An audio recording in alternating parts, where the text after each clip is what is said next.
Hello everyone, this is Martin from the Emberdrop team, and today I want to share some info about our progress with the next big update that's coming to Try to Fall Asleep.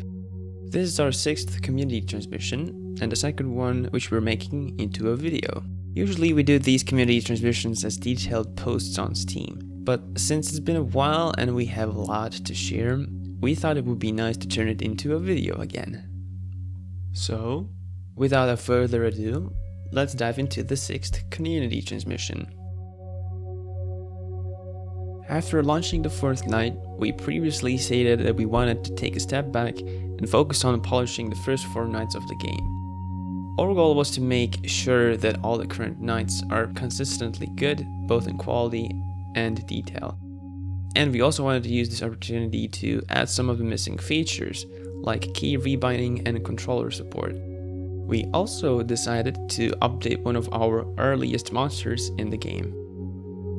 So we set a goal for ourselves and hoped that we would be able to finish everything by this year's Halloween. Well, to put it simply, things didn't go down quite as planned. See, in order to develop the controller support, along with the key rebinding, we had 2 options to choose from. We could either stick with the old input system in Unity, which would make it harder to develop the controller support and key rebinding, or we could completely replace the old input system with a new one, and that would make the development for the controller support and key rebinding easier. So 1 against 2 or 2 against 1. Logically, the second choice seemed the most logical out of the 2, so we decided to go with that choice.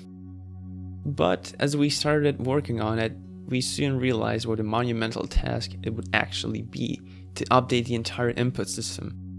In simple words, it wasn't as easy as replacing one thing with another.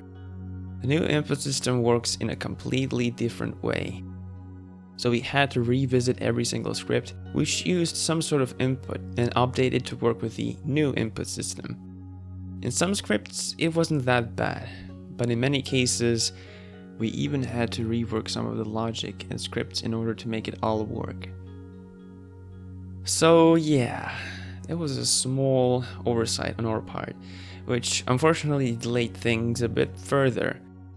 But, at least on the bright side, while implementing the new input system, we got to revisit some of our oldest scripts and clean them up a bit. We really wanted to get something out by Halloween, but unfortunately, we didn't feel like the update was ready yet. So we decided to take a bit more time to test it, polish it, and fix any bugs that we might find along the way. Although we were working a lot under the hood with the new input system, the new upcoming update for Try to Fall Asleep has other cool stuff too, which we'll talk about right now. As part of the whole polishing initiative, we adjusted a lot of things and aspects about the game where people were struggling, like balancing the minigames, adjusting how fast the monsters catch up with you, fixing where the hitboxes are catching and stopping you, and what are the bugs and glitches that are making things worse. When the next update goes live, we'll share a big list of all the changes, fixes and adjustments that we've made to the game. For the falling asleep segments, we've revamped the entire jumpscare system to make it more stable and less glitchy. Now when getting jump scared, you'll see it happen more clearly with better camera movements.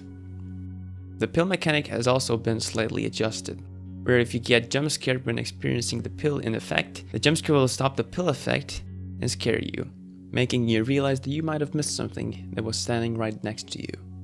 And believe it or not, when Bird appears in your room, it will actually freeze your sleep level and make it impossible to raise it when your eyes are closed.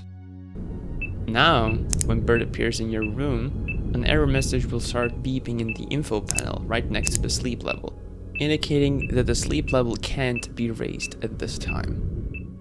And for the dream levels, we've done some really cool changes to the note menus and cinematics.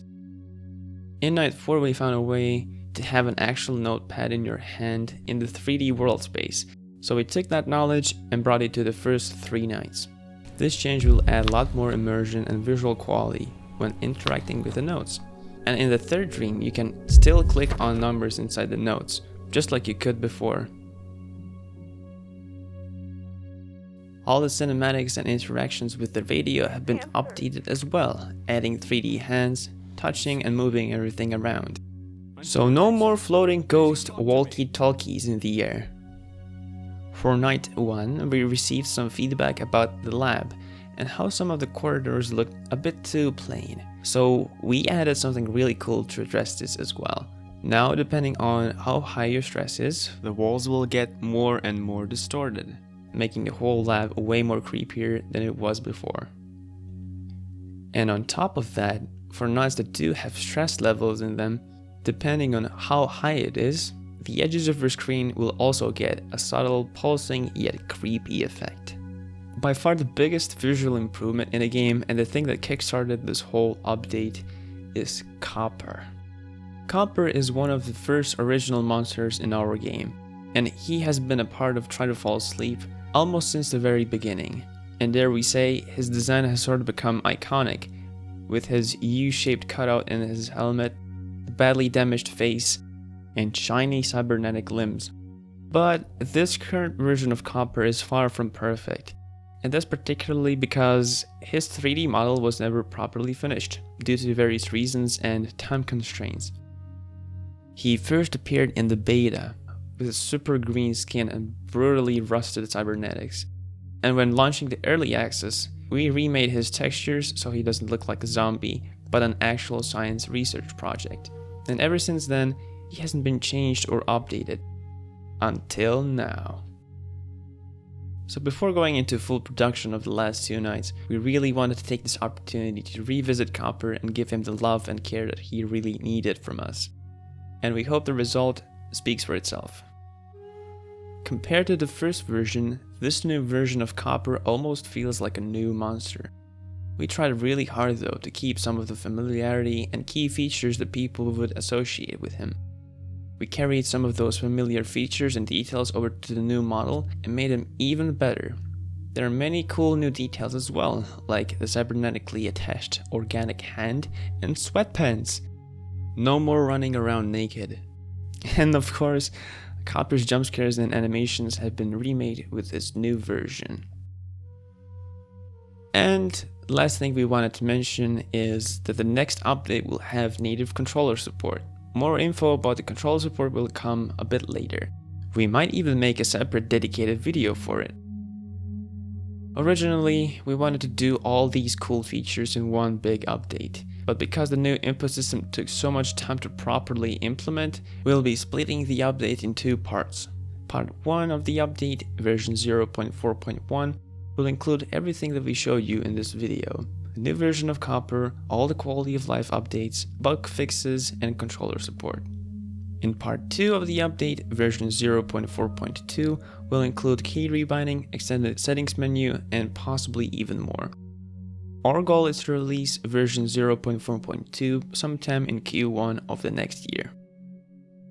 After this update goes live, we'll be able to properly start the production of the last 2 nights. Night 5 is already planned out and all the scripts have been written and are ready to go. So as soon as this update is out, we'll start working on it almost right away. Night 6 still needs a bit more planning and we still need to write some of the scripts. But most importantly, we know what we want to do, we know how it all ends and how to get to it. We just need to write it down and finalize it. Don't want to reveal too much about the last 2 nights yet, but rest assured, we cannot wait to bring the last 2 nights to life and hopefully drop your jaw when you experience them for the very first time. And with that, we've made it to the end of this video. Thank you everyone for taking the time to watch this community transmission. Your joy and humble support for the game is the main thing that drives us forward. Despite how scary the new version of Copper is, we hope the new update will bring you even more joy. And from all of us here, stay safe everyone, and good night.